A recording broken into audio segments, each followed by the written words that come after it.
exist all around us, all the time. They live in our world. They exist in our folklore, our art, in our history, even in our scientific theories. In Greek mythology, they are referred to as the nymphs that live in the forest. And in the very popular Tinkerbell children's series, the story goes that a fairy is born every time a child laughs for the first time. But also, every time a child says they don't believe in fairies, a fairy dies. In Irish folklore, the story goes that whenever God banned Satan from heaven, some of the angels went with him and some stayed in heaven with God, but some angels couldn't choose.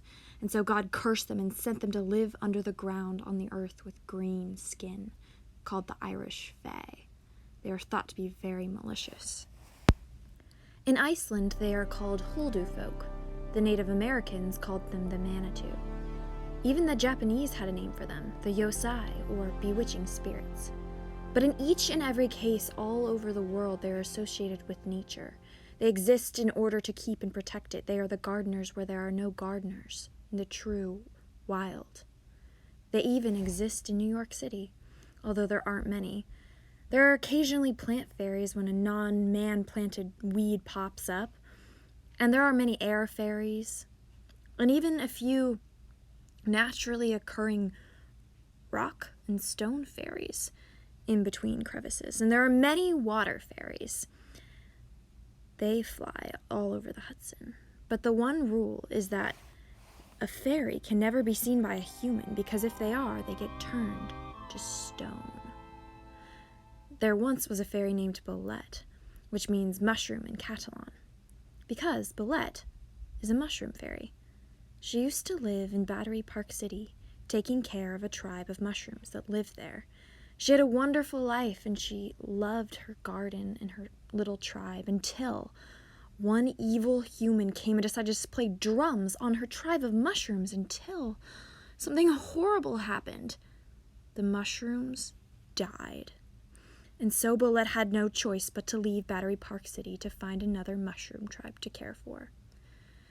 But as she was flying away, she found a beautiful garden under a little Tribeca footbridge, not far from her old Battery Park City residence. It was perfect. It was by a park, and then she went down and started flying around, and it was so beautiful, and there was birds, even though it was a little bit cold, and here I am, and what lot was she going to choose? And she was so excited. This was just great news for her. And then a little girl was crying on that Tribeca footbridge after school. It broke Bolette's heart. She needed to cheer her up, but there's only one way she could do that. So Bolette decided to show herself to the little girl. It cheered the little girl up, and she stopped crying. She believed in something. But to pay the price, Bolette was turned to stone. But the little girl decided that she loved this fairy so much that she built her a little house, where Bolette lives to this day in Tribeca, playing her flute, inspiring belief in fairies, and, of course, neglecting mushrooms.